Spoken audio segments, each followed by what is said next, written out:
Um dos capítulos mais importantes da vida do presidente Lula foi escrito há alguns anos em Curitiba, mais especificamente na Superintendência da Polícia Federal, na capital do Paraná.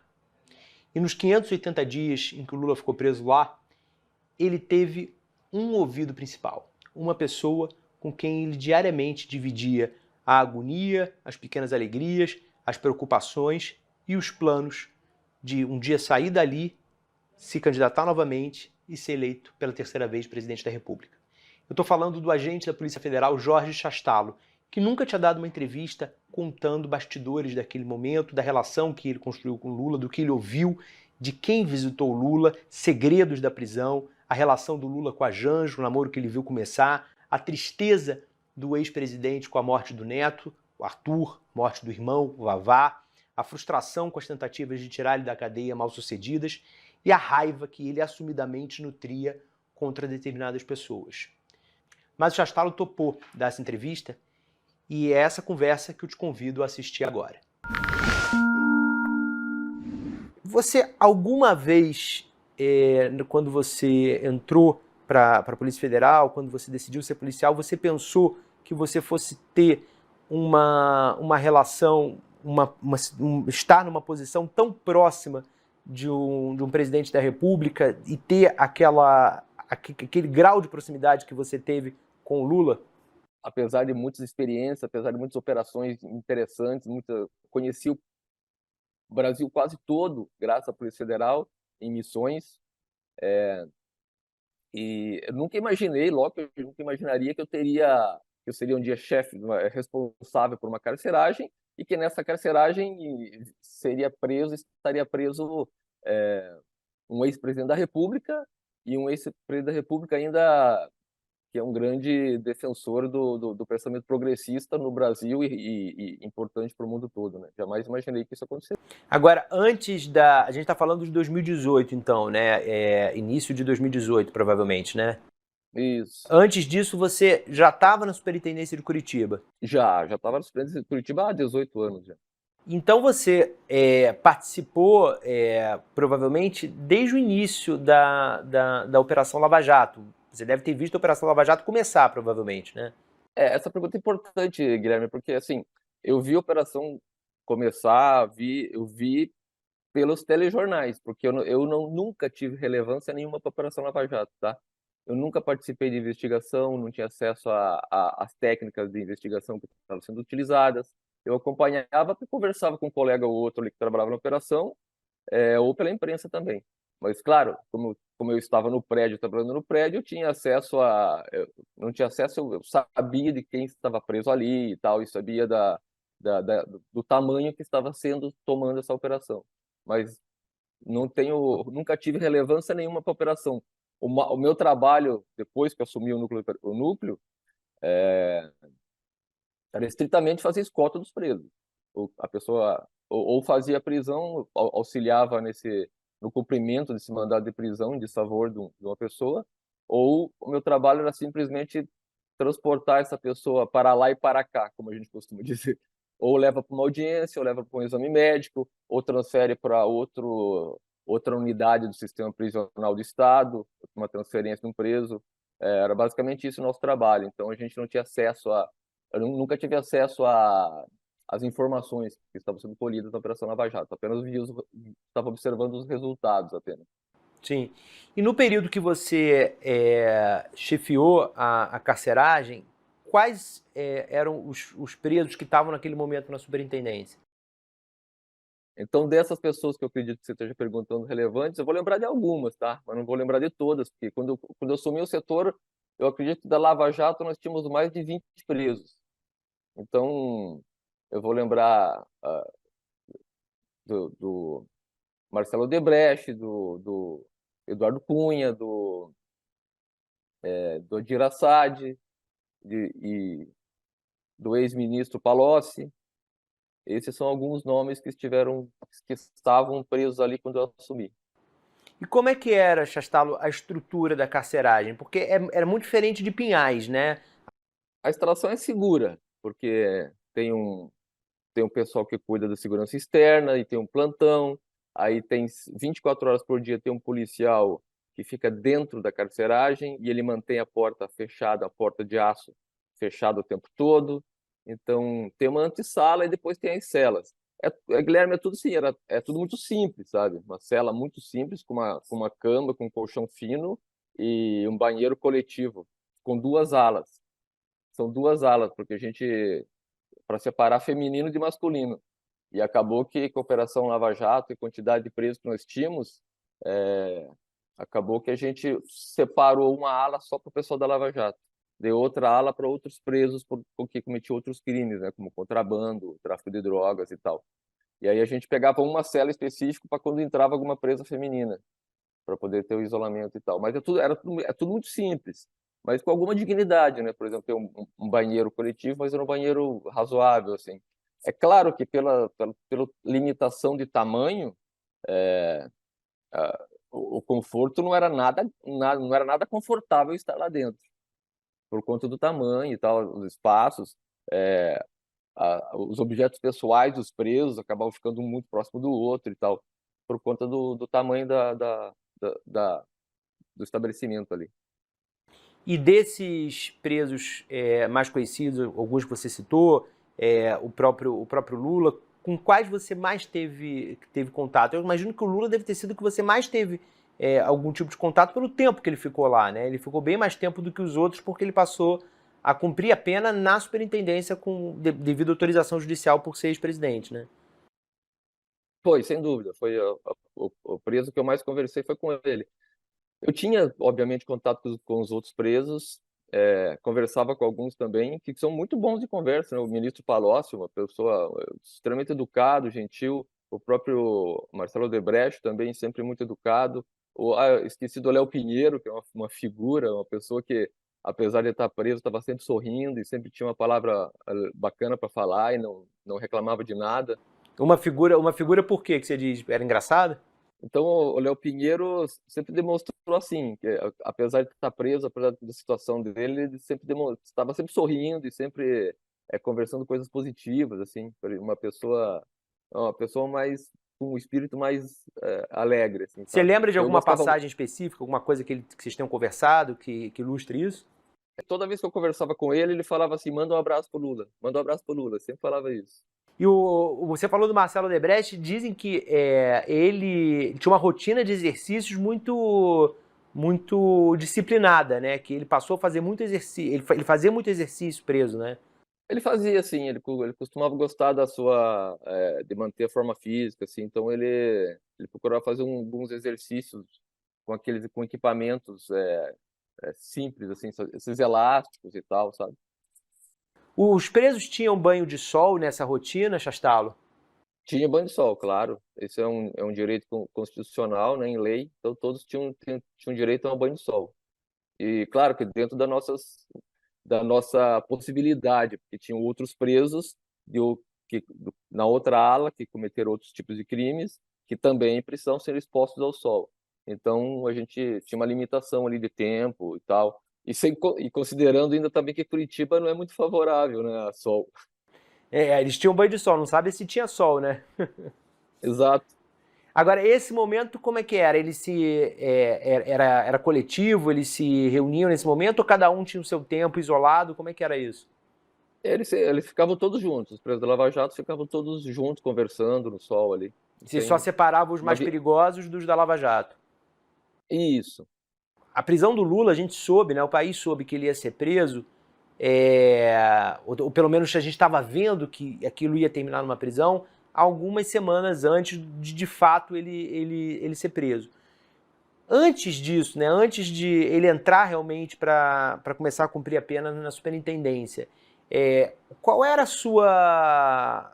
O que você imaginava sobre ter um ex-presidente ali, um ex-presidente tão popular para parte do país, né, uma parte do país tão querido? Isso te preocupava em termos de segurança, em termos de assédio à superintendência, de cuidar da estrutura ali? Como que antes você estava se planejando para gerir a carceragem, tendo o Lula preso ali? Essa é uma boa pergunta também, Guilherme. É claro que isso gerou no núcleo de operações ali uma tensão muito grande. Então, mas quando a gente considerou, desculpa, Quando a gente começou a considerar realmente que o Lula poderia ser preso e viria cumprir pena ali com a gente, nós no núcleo de operações, por determinação até do superintendente, nós fizemos planejamentos de como seria esse recebimento dele ali. E o primeiro obstáculo que a gente já enfrentou foi exatamente esse, aonde colocar ele. Porque havia a regra de que ele teria que ter uma sala especial, uma sala de Estado Maior e tal. Então esse foi já o primeiro obstáculo que nós enfrentamos. Aí pensando aqui, pensando ali, eu lembrei de um alojamento que ficava no último andar, porque nós comentamos que ele provavelmente a gente conseguiria trazer ele de helicóptero do aeroporto até o nosso heliponto. E aí eu lembrei que tínhamos um alojamento de policiais no último andar e pedi licença pro responsável por esse alojamento para dar uma olhada, para olhar e ver se era possível adaptá-lo para receber o Lula. E aí nós percebemos que era possível, que apesar da precariedade, apesar da simplicidade, era possível utilizar aquele espaço. E especialmente porque se ele chegasse de helicóptero, ele desceria um lance de escada, andaria 20 metros e já estaria na cela. Então, assim nós procedemos.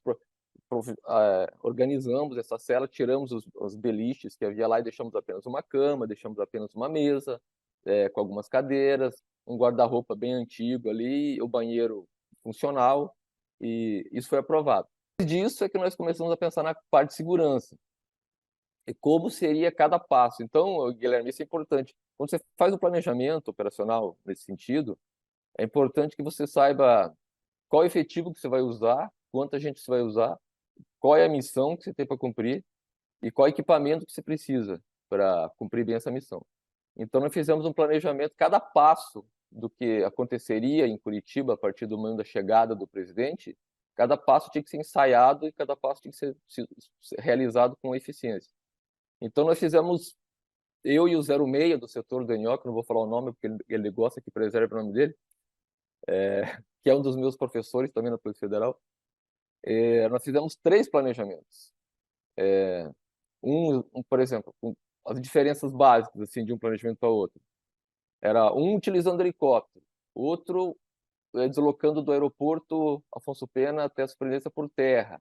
Algumas diferenças assim, porque a gente não tinha certeza se conseguiria o helicóptero. Então, nós fizemos 3 planejamentos. E para a segurança da instalação, porque nós sabíamos que o Brasil estava vivendo um momento bastante difícil, né? Porque havia a tal da polarização, né? Então a gente sabia que o preso em questão era um ex-presidente que tinha muita gente que o odiava e muita gente o amava.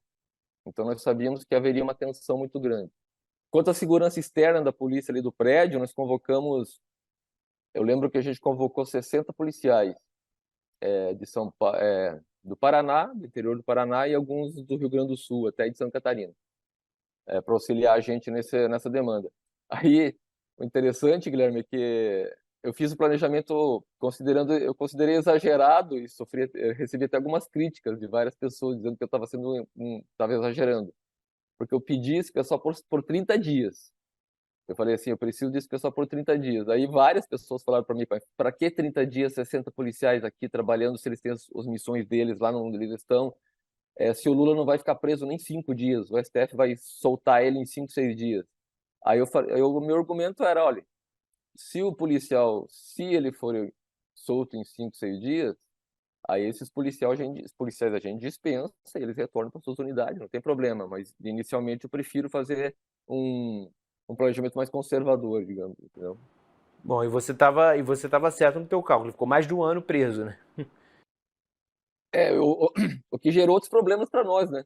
Porque passados 20 dias ali dele preso, a gente sabendo que ele poderia continuar preso, aí a missão dos policiais era de 30 dias, estava vencendo, eu precisava arrumar novos policiais. E a instituição não tem tantos policiais assim disponíveis para fazer esse tipo de trabalho, sabe?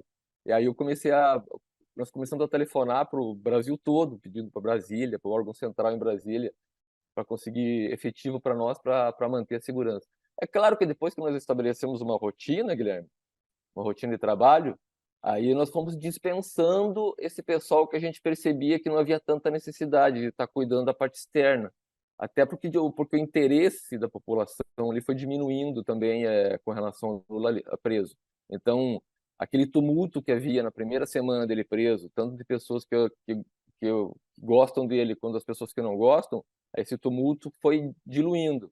Então nós fomos gradativamente dispensando muitos policiais. E acabou que depois da rotina estabelecida e tal, nós ficamos com apenas 8 policiais em missão, né? Esses 8 policiais ficavam revezando, 2 policiais por dia, 24 horas, revezando na frente da cela dele, para ter todo o cuidado. Porque a cela dele era um alojamento improvisado e tal, apesar de ser seguro também. E aí, no dia que ele chegou à superintendência, em qual dos 3 cenários que você desenhou, qual deles era o correto? Ele chegou de helicóptero, de carro? Qual foi a forma que ele chegou e como foi o teu primeiro contato com o então ex-presidente Lula? Por nossa sorte, a gente conseguiu, até falei por competência da Polícia Federal, que geriu muito bem isso, nós conseguimos aplicar o planejamento número 1, ou melhor, que é com a utilização da aeronave da Polícia Federal transportando o Lula de São Paulo até Curitiba, em um helicóptero da CAOP, nossa Coordenação de Aviação Operacional, transportando ele do Afonso Pena, o aeroporto Afonso Pena, que fica lá afastado mais ou menos 30 quilômetros da superintendência, o que seria uma dificuldade transportar ele por terra, né, com o veículo. Aí nós conseguimos esse helicóptero e pousamos com ele em cima no heliponto do prédio da Polícia Federal. E a tua primeira interação com ele, como é que foi? A primeira interação com ele foi no aeroporto Afonso Pena, né? Quando eu recebi, ele desceu da aeronave, uma asa fixa, né? E aí ele teria que caminhar aproximadamente 20 metros para entrar no helicóptero. Nós estabelecemos isso, também conseguimos coordenar isso também, que a aeronave pousasse e ficasse muito próximo ao helicóptero. Aí, quando ele desceu, há um certo constrangimento, é lógico, mas eu falei, boa noite, presidente. Aí ele olhou para mim e falou assim, boa noite, para onde eu vou? Aí, como tinha muito ruído, que aeronaves estavam acionadas ainda, tanto o helicóptero já estava acionado, pronto para decolar, quanto a aeronave asa fixa que trouxe ele de São Paulo ainda estava acionada, então havia muito ruído. Aí ele perguntou para mim para onde que eu vou. Aí eu falei para ele, o senhor só me acompanha. Aí seguimos para o helicóptero. Aí durante o voo do helicóptero, como o ruído é muito alto, tal, e ele estava com fone de ouvido, aí nós não conversamos absolutamente nada. E aí vocês chegaram na superintendência, e aí ele já foi direto para a cela dele? Como é que foi? Não. Primeiro, o superintendente, na época, pediu para levar ele ao gabinete dele, para recebê-lo e tal. E aí, assim foi feito. Ele foi conduzido até o gabinete do superintendente, eles conversaram ali mais ou menos 15 a 20 minutos, até que chegaram os advogados, né, que vieram por terra. Chegou o hoje ministro do STF, o Zanin, Cristiano Zanin, e o, infelizmente, já falecido Sigmaringa Seixas. Chegaram ali para conversar e fazer parte ali, e entender e saber como seria a estrutura, onde ele ficaria e tal, e assim foi. Então ele ficou ali no gabinete ali mais ou menos uns 20 minutos a meia hora. E como é que era a cela do Lula, Chastalo? Eu me lembro que ele conseguiu também na justiça, na época, uma autorização para ter uma esteira, certo? Descreve pra gente como é que era. Tá, inicialmente quando ele chegou, a cela estava muito simples. Tinha uma cama, pena de solteiro, uma mesa com 4 cadeiras e um guarda-roupa. E uma televisão daquelas de tubo, sabe? Antiga, assim, muito antiga. Mas funcionava para assistir os canais abertos, assim, né? Aí, com o tempo, lógico, o preso vai sentindo necessidades e, na medida do possível, aquilo que a gente achava que era de nossa competência, que não haveria problema, nós autorizávamos de imediato. Aquelas demandas dele, que a gente achava que poderia alguém argumentar que estava tendo algum privilégio, a gente submetia à apreciação do juiz de execução da pena dele, que deliberava e decidia se era permitido ou não. Então, com o tempo, ele foi ganhando alguns recursos materiais melhores para ele, como uma esteira, por uma necessidade dele de caminhar e tal, para fazer algum exercício. Até porque a cela não permitia ele caminhar, a cela era muito pequena. Então, depois que nós começamos a tirar ele no banho de sol, A área que nós optamos pelo banho de sol também não era grande, então ele não tinha como fazer muita atividade física. Então a esteira foi autorizada. Assim como nós substituímos a televisão também, que era uma televisão muito antiga, por uma mais moderna, que tinha entrada USB para ele poder assistir vídeos e filmes com pendrive e tal. Aí ele foi, devagar, nós fomos conseguindo melhorar as condições dele ali, na medida do possível, né? Esses primeiros dias do Lula na cela, como é que foram? Como é que você o percebeu emocionalmente, psicologicamente, e quais foram as primeiras conversas de vocês? O primeiro dia que ele chegou, ele estava bastante calado, mas era perceptível que ele estava bastante cansado. Ele estava fisicamente esgotado. Então, nós conversamos muito pouco. Apenas fiz uma vistoria ali no material que ele trouxe, né, que os advogados trouxeram para ele, tinha algumas roupas ali e tal. E aí teve até um momento engraçado nesse momento, nesse dia, porque ele tinha um calção que tinha um cordão, né? Tinha um Aí eu quê? tirei esse cordão e falei, ó, quando você sair daqui eu te entrego. Aí ele até falou assim, você tá achando que eu vou me matar aqui com esse cordão, pô? Aí eu disse para ele, não tô achando isso, mas é que é uma regra geral, então eu só tô aplicando a regra. Então, nesse dia foi apenas isso, aí ele dormiu, aí o Dr. Zanin e o Dr. Sigmaringa falaram para eles que era ele que estavam lutando para que ele saísse logo e tal, se despediram e ele tentou dormir, eu creio, porque havia muitos fogos de artifício nesse dia, né? Na região ali, então o sono dele deve ter sido bastante conturbado. Mas no dia seguinte ele já estava melhor e já um pouco mais comunicativo, assim. Aí já perguntou meu nome, já perguntou da minha família, já perguntou quanto tempo eu trabalho na Polícia Federal, já perguntou de onde eu venho, do que eu fiz da vida. Ele é bastante curioso, assim, né, para saber sobre as pessoas. Até para ele poder fazer uma leitura sobre com quem ele está lidando, né? E nesse você agora falou uma coisa interessante. No seu primeiro contato com ele, você me disse que você falou senhor e depois você já disse que você falou você. Isso foi uma troca para você natural ou você estava chamando ele de senhor e ele pediu para você tratar ele de você? Foi natural, assim, conforme a gente foi conversando mais, tal, eu passava a chamar ele de Lula, eu chamava de você, às vezes eu chamava de senhor, às vezes também eu me pegava chamando ele de presidente, descontraidamente, assim, eu falava presidente. Então nunca foi uma regra, assim, nunca usei só o você, usei só o Lula, usei só o senhor, usei só.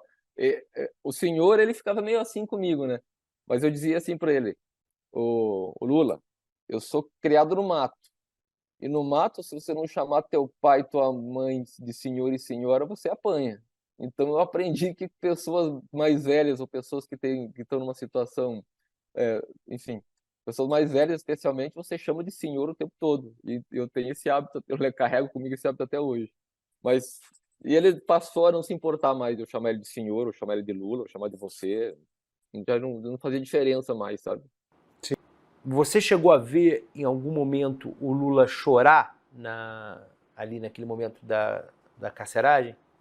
Esse é um tema delicado, né? Porque é bastante pessoal, mas não tenha dúvida, o momento mais terrível para ele, e eu acredito que um dos momentos mais terríveis da vida dele foi a perda do neto dele, né? O Arthur. É uma criança linda, alegre, maravilhosa, e isso causou um transtorno, isso causou um sofrimento absurdo. Ele chorou, ficou muito mal durante uma semana, assim, ele ficou muito mal. Depois começou a se sentir mais. Sim, enfim, o tempo vai ajudando, né? Esse foi o pior momento. E, mas teve outros momentos ruins, né? Ele passou por dificuldades enormes estando preso. Falecimento do irmão, o próprio falecimento do Sigmaringa Seixas, que ele considerava um grande amigo, enfim, as derrotas que ele sofria no Poder Judiciário e tal, isso tudo foi. Ele sofreu muito essas derrotas na prisão, né? Então, mas sem dúvida a pior foi o falecimento do neto dele, o Arthur, que ele ficou bastante abalado. Você chegou a conhecer o Arthur? Conheci ele, foi 2 vezes lá visitar o presidente. E isso é interessante, que quando o Arthurzinho ele ia visitá-lo, eu percebia que ele deixava de lado todas as outras visitas, assim, os filhos e tal, e ele dava muita atenção pro menino, assim. Ele pedia para o advogado, por exemplo, ó, o Arthur vai vir amanhã aqui, traga uma bola para mim para eu brincar com ele. Ele e traga um presentinho também, e tal. Então ele dava muita atenção pro menino, assim. Então com certeza esse foi o momento mais terrível, um dos mais terríveis do período que ele ficou preso e um dos mais terríveis da vida dele, eu creio. Apesar de que ele já sofreu muito, né, antes disso. E como que foi, como você percebeu que foi pro Lula ele não ter tido autorização para ir ao enterro do irmão, do Vavá? Você sabe que eu acho ele um cara bastante sensato, então, considerando ele já sabia que o irmão estava muito mal, que tinha grande possibilidade de falecer. Aí quando aconteceu, eu lembro claramente que ele disse para mim, Chastalo, vai ser feito o pedido para que eu vá no enterro, mas eu estou quase certo que eu não serei autorizado e não vejo tanto problema assim também. Eu gostaria muito de ir, claro, para dar um abraço à minha família e tal, mas eu acredito que na situação que está hoje é bem capaz que eles neguem, que seja negado que eu visite, que eu vá, que eu participe do funeral do meu irmão. Como que era a rotina do Lula ao longo desse tempo, Chastalo? Bom, vamos lá. Depois que nós estabelecemos uma rotina, demorou ali mais ou menos 2 semanas. Claro que sempre há adaptações, assim, né? Na segunda-feira, ele recebia visita de advogados, especialmente os dois de Curitiba, né? O Dr. Caetano e o Dr. Rocha. E recebia normalmente a visita do hoje ministro Fernando Haddad. Era o dia do Fernando Haddad vir de São Paulo para visitá-lo, era normalmente segunda-feira. O Haddad ia Aí ele toda recebia semana. quase toda semana. Ia quase toda semana e quase toda segunda-feira. Era sempre segunda-feira. Aí terça ele recebia apenas visita dos dois advogados, normalmente, né, de Curitiba, Dr. Caetano e Rocha. Aí na quarta, mesma coisa. Quinta era o dia de receber visita de familiares. E depois de uns 6 meses foi autorizado a receber a visita de 2 amigos por 1 hora. Então, os familiares chegavam às 9 horas da manhã, às vezes chegavam mais tarde e tal, por conta de deslocamento de São Paulo até Curitiba. Aí ficava o dia todo com ele até as 4 da tarde. E das 4 às 5 da tarde entravam as visitas que seriam os amigos que ele recebia. Daí recebeu várias autoridades, vários amigos mesmo e políticos, enfim. Então isso era a rotina de quinta-feira. E sexta-feira ele depois de um tempo ele passou a ter direito a receber a visita religiosa. E aí como ele recebia tanto gente de religiões de origem africanas, como cristianismo, com gente do cristianismo de qualquer outro tipo de religião ele recebia. E sábado e domingo ele ficava sozinho. Eu ia lá normalmente sábado e domingo eu dava uma passada rápida lá, conversava um pouco com ele e tal. Mas normalmente aí ele ficava sem visita nenhuma, exceto o chato do carcereiro dele. A hoje primeira-dama Janja ia no dia dos familiares, no dia dos amigos. No dia da visita dos familiares. Ela ia nesse dia. Depois que ela foi autorizada, né? Que demorou ali uns 3, 4 meses, não lembro exatamente. Aí ela passou a frequentar no dia dos visitas familiares, mas ela não ficava o tempo todo. Ela ficava menos tempo. Ela ficava 1 hora e meia. E ela ia também uma vez por semana. Uma vez por semana. Somente uma vez por semana. Qual foi a importância que a Janja desempenhou naquele período para o Lula? Eu acredito que tenha sido fundamental, sabe, Guilherme? Porque ela estava fora, mas ela cuidava muito dele preso. Então, o que ela fazia? Toda a roupa dele, ela que cuidava. E um carinho especial que ela tinha por ele era assim: toda tarde, o advogado ia visitá-lo e levava uma garrafa térmica com sopa, que ele gostava de comer alguma coisa, apenas alguma coisa leve à noite, né? Então, levava uma garrafa térmica com alguma sopa. E a Janja que fazia essa sopa e tal. E eles trocavam cartas também o tempo todo. Então eu acho que foi sim fundamental que essa participação dela e esse cuidado que ela teve com ele durante esse período, essa atenção e essa lealdade que teve com ele durante esse período todo, sabe? Qual você considera que foi um dia realmente especial para ele? Eu digo que para você que as quintas-feiras era um dia bastante especial para ele porque ele recebia visita dos familiares e dos amigos, então ele ficava muito feliz com isso. Mas uma visita específica que ele ficou muito contente de ter recebido, até porque não era costumeira, não era normal era receber, foi a visita da Janja. A primeira visita dela, ele ficou muito feliz de ter visto ela depois de alguns meses já sem contato, né? Ah, porque a primeira visita dela foi só depois de alguns meses dele preso. Foi, depois de uns 4 meses preso, eu acredito. De 3 para 4 meses. E ele já tinha contado pra você sobre a Janja, sobre ter uma namorada? Já, tinha comentado que tinha uma namorada chamada Janja e tal, e que estava gostando dela e tal, e que pretendia casar com ela futuramente. Já tinha comentado, já assim. O que que o Lula fazia na preso? Ele lia, via televisão? Como é que era essa rotina fora das visitas? O que ele passou a ler bastante, realmente, ele passou a ler, é, teve um período que ele lia um livro por semana tranquilamente, assim. Então ele gostava muito disso, mas gostava especialmente de ler a respeito da situação política do país e do mundo na atualidade, assim, se atualizar. Ele procurava sempre estar atualizado sobre tudo que estava acontecendo no mundo, que eu achava interessante. Mas ele ia também a outras coisas, literatura em geral, e gostava de comentar os livros que ele estava lendo. É uma técnica que ele tem de ler e depois comentar com você, com a gente, sobre o que ele leu, para memorizar melhor, entende? Eu achava isso interessante. Então, às vezes, ele recomendava que eu lesse algum livro para a gente pudesse discutir junto o livro e tal. Às vezes dava certo, mas como a minha atividade era muito intensa, eu não conseguia acompanhar ele na leitura, não, porque ele tinha mais tempo que eu para ler, né? E o que que vocês leram juntos? O que nós lemos junto, que eu consegui ler inteiro, porque eu gostei demais do livro, acabei me empolgando e lendo, foi um do Yuval Harari, 21 lições para o século XXI. Creio que seja o último do Yuval Harari. Mas aí depois eu acabei lendo o Sapiens e o Homo Deus também, que eu achei bem legal. Mas esses eu não sei se ele chegou a ler.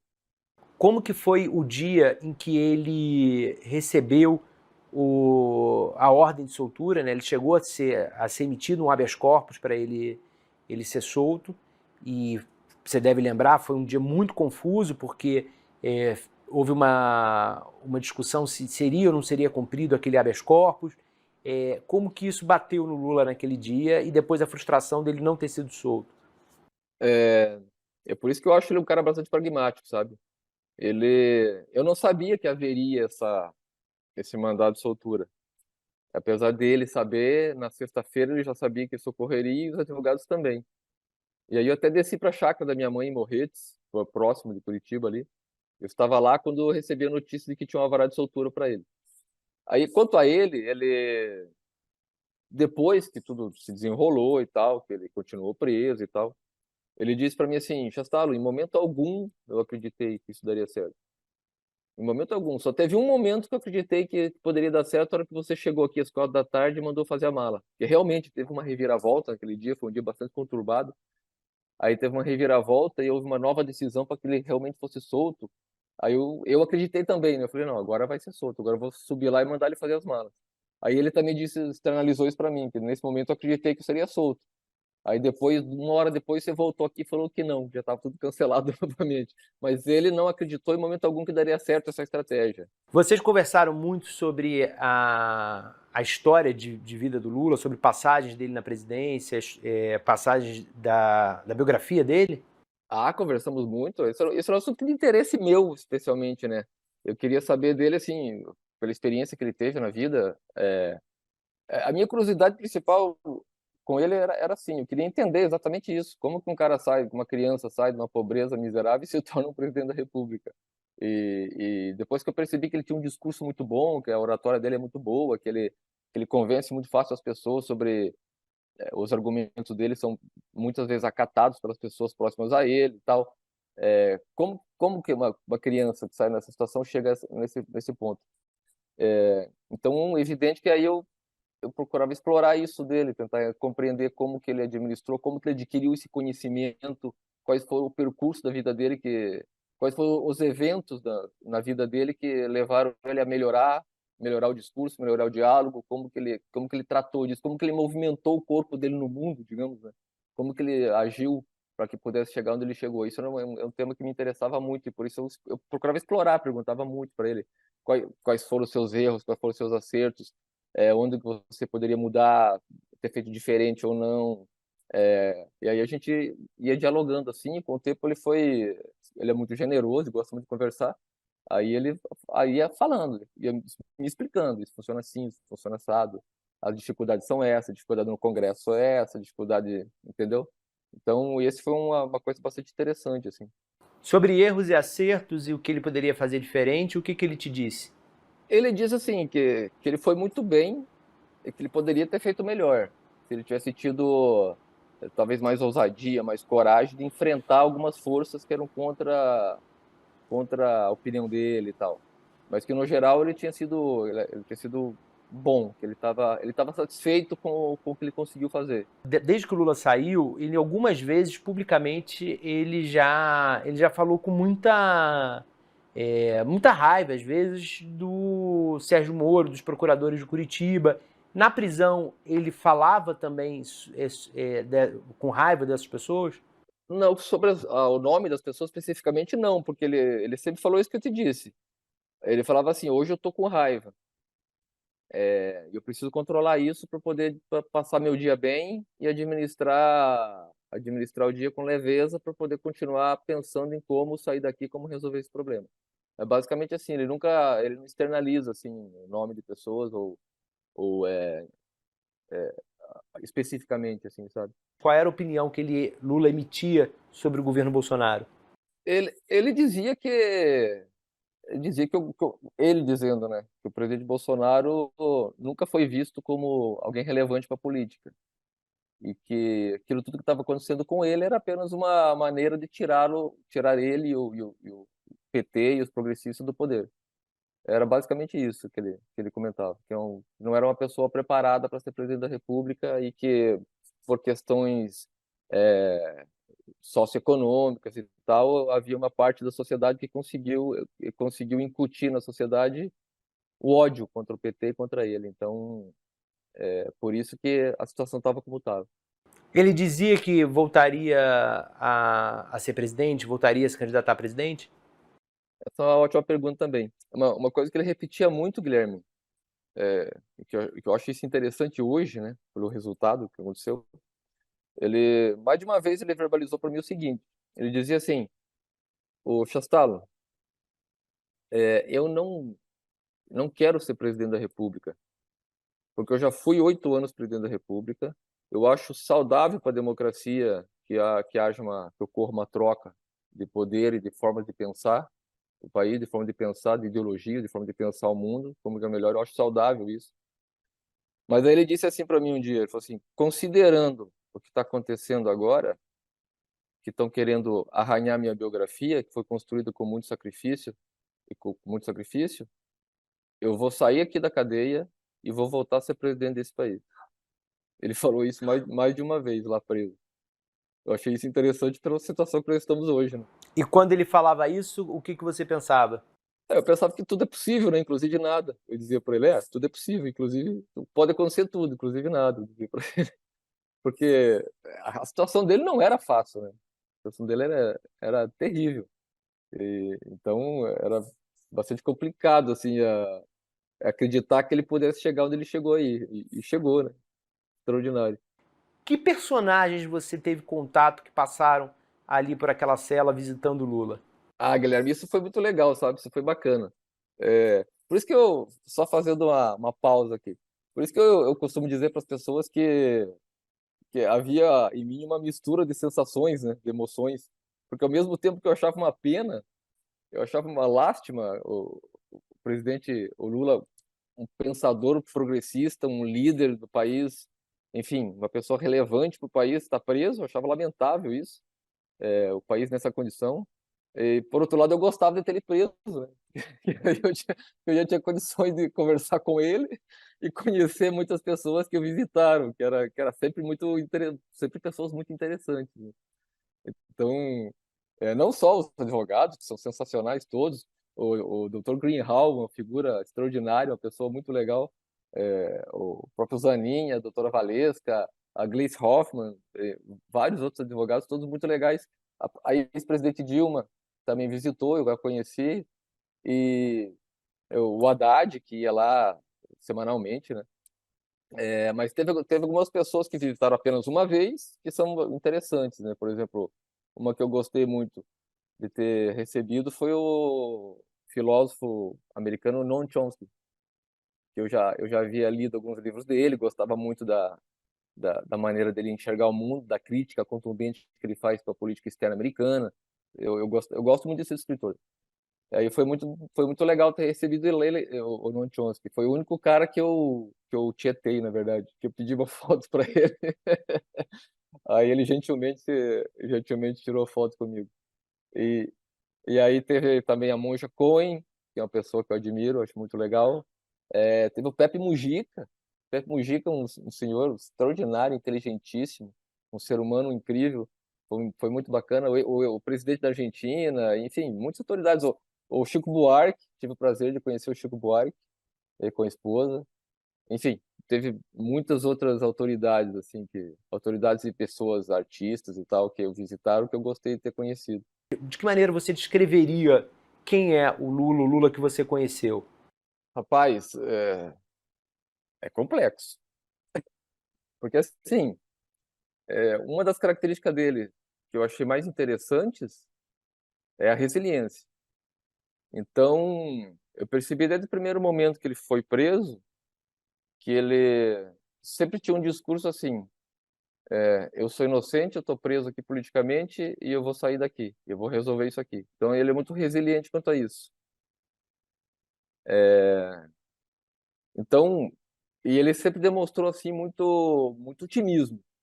Ele sempre demonstrou ser um cara sempre muito otimista. E outra coisa que ele falava muito, que eu acho bastante interessante para qualquer ser humano, é que quando ele falava assim: hoje eu tô sentindo que eu tô com um pouco de raiva e eu preciso controlar essa raiva porque essa raiva só vai fazer mal para mim e não vai fazer mal para a pessoa que eu tô sentindo raiva. Eu preciso controlar minha raiva para poder pensar racionalmente e estrategicamente sobre como decidir minha vida e como resolver minhas situações. E raiva de quem ele falou? A raiva da situação toda, né, dele estar preso e tal, dele achar dizer que isso tudo era uma grande injustiça, que isso tudo era só para tirá-lo do jogo político e tal. Por exemplo, para você perceber o profissional o profissional da política que ele é. Quando foi concedido entrevistas, que foi autorizado pelo ministro Lewandowski que ele concedesse entrevistas preso, o que ele passou a fazer? Primeiro ele chamou a equipe dele, o advogado, conversaram sobre quem seria o entrevistador, para qual veículo de comunicação seria dada a entrevista e como é essa pessoa. Então, com o tempo, Guilherme, conforme eles escolhiam para quem ele dava entrevista, ele dizia para mim: hoje eu preciso estudar esse jornalista que vai me entrevistar amanhã. E teve casos de entrevistadores que ele disse para mim: eu fiquei até as 2 horas da manhã estudando esse cara para entender a cabeça desse jornalista, dessa pessoa que vai me entrevistar, para que eu possa entender ele, para que eu possa conversar com ele de uma maneira mais eficiente e eficaz. Então, eu percebia nele um grande profissionalismo, assim, uma grande preocupação em ser profissional no que ele está fazendo, sabe? Isso eu achei bastante interessante. E uma, uma coisa interessante também que eu achava era o seguinte: ele já sabia, quando vem um entrevistador, alguém entrevistar ele já sabia mais ou menos as perguntas que fariam, porque muitas se repetem, né? Então ele praticava comigo, com o advogado ali na cela, ele praticava as respostas para, se me perguntarem isso, eu vou responder assim, assim, assim, assado, beleza.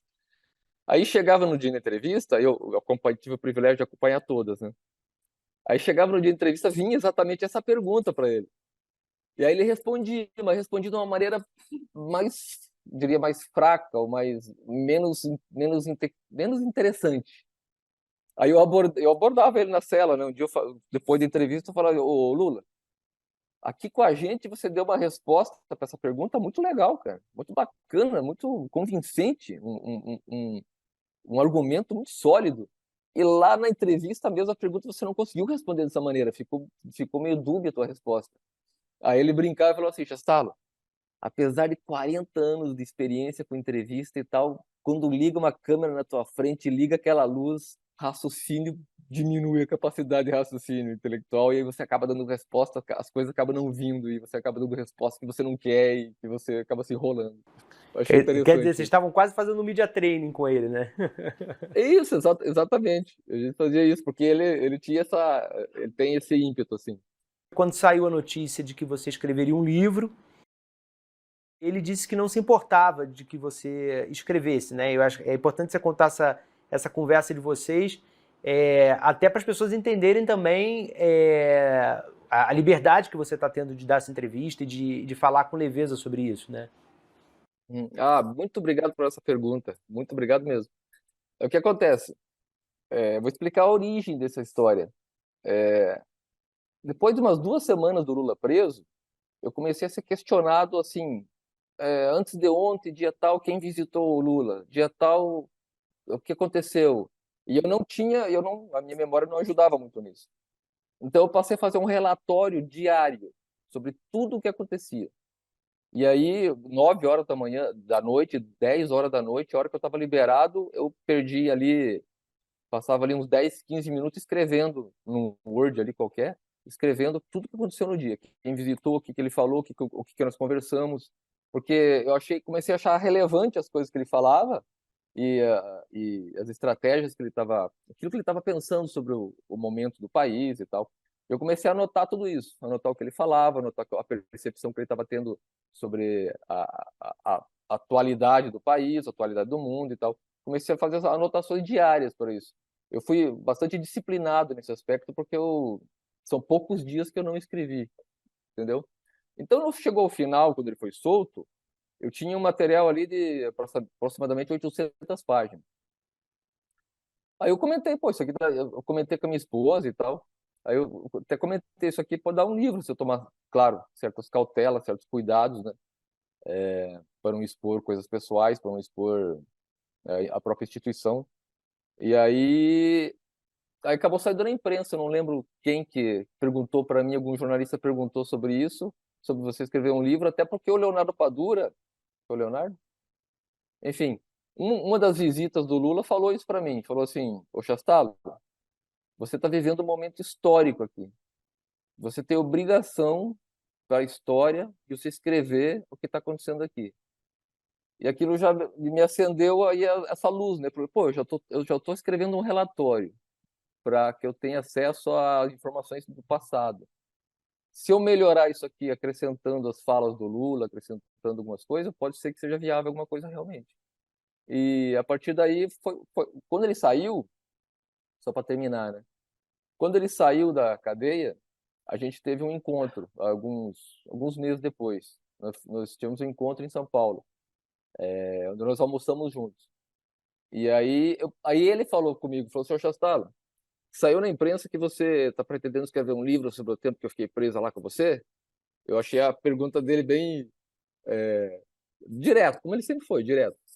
Eu falei, presidente, então tem muita gente que está perguntando se eu vou escrever ou não, se eu posso escrever, se eu tenho condições de escrever alguma coisa que eu acho importante para a história, que fique registrado isso e tal, e você é o único cara que pode falar porque você que mais conviveu com ele e tal. Esses eram os argumentos. Aí eu falei para ele assim, o que você acha? A resposta dele foi bem assim. Eu falei, ô Chastalo, se escreva o que você quiser. Se você quiser falar mal de mim, você fala. Se você quiser falar bem de mim, você fala. Eu não tenho direito de censurar você em absolutamente nada, porque eu sou um cara democrático e republicano. Você faz o que você quiser. Essa foi a resposta dele. O último contato dele comigo foi quando ele já tinha sido eleito, e aí ele telefonou para mim para saber alguma coisa aqui sobre o Peru, sobre a situação do ex-presidente Castilho e tal. Aí ele ligou para mim para conversar um pouco sobre isso. Foi o último contato que eu tive com ele. Normalmente ele ligava para mim, sabe quando? No meu aniversário, que é 10 de fevereiro. Mas por que ele lembra do 10 de fevereiro? Porque, por coincidência, 10 de fevereiro é o dia do aniversário do PT, né? Ah, tá. Aí quando ele vai na comemoração do PT, o cérebro dele ativa e ele fala, pô, hoje é o aniversário do Chastalo. Aí ele pede pra telefonar para mim para dar um oi só e parabenizar e tal. Chastalo, muito obrigado pelo seu tempo, pela confiança, pela franqueza nas respostas. Estou ansioso para ler o livro Eu que agradeço você, Guilherme, o pessoal, toda a equipe tua aí, do Metrópolis, eu que agradeço e estou sempre à disposição aí para conversar com você, aquilo que você precisar. Tranquilo? Muito obrigado você. E fique sempre ligado aqui no quadro de entrevista da coluna, que eu sempre vou trazer conversas interessantes para você.